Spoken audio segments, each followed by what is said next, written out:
Mambo. God have mercy upon us. Endelea na maisha yako tu, achana na mimi. Sitaki usumbufu. Na usinipige simu zako za usumbufu mimi.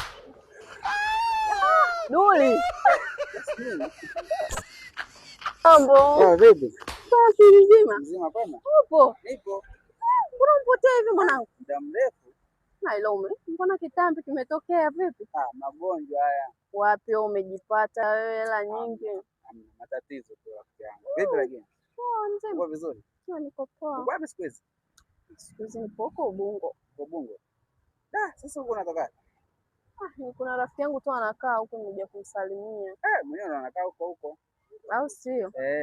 Basi sawa, hamna shida. Sasa hivi nawahi, nimepigiwa simu. Sasa kwa nataka tukae tuongee kwanza kidogo hapa, maana muda mrefu hatujaonana rafiki yangu.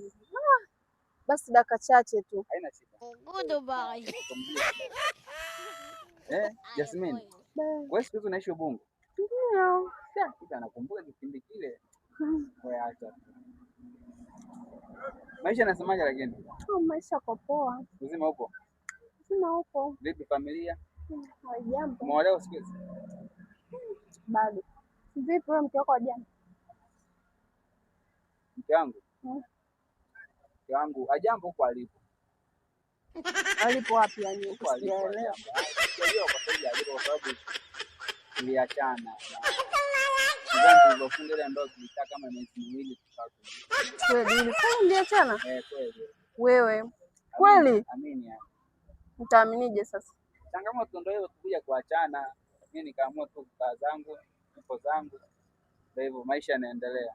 Nadhani kama ushawahi kupitia masuala ya mapenzi, unajua stress ni kinazotokea katika mapenzi. Sio kweli ndio. Amini. Naona bana. Kwa hiyo mimi sasa hivi niko single mwaka wa pili, wewe unaenda wa tatu. Basi tuone mimi na wewe.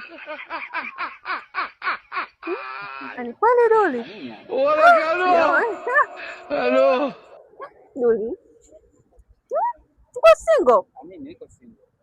Siamini. Najua huwezi amini, lakini mimi ninachokuambia ndio hivyo. Mimi sasa hivi niko single mwaka wa pili. Duli. Unajua bana, mimi nilikuwa nakupenda pesa kwanza. Nilikuwa naona kama kile ninachezesha hivi.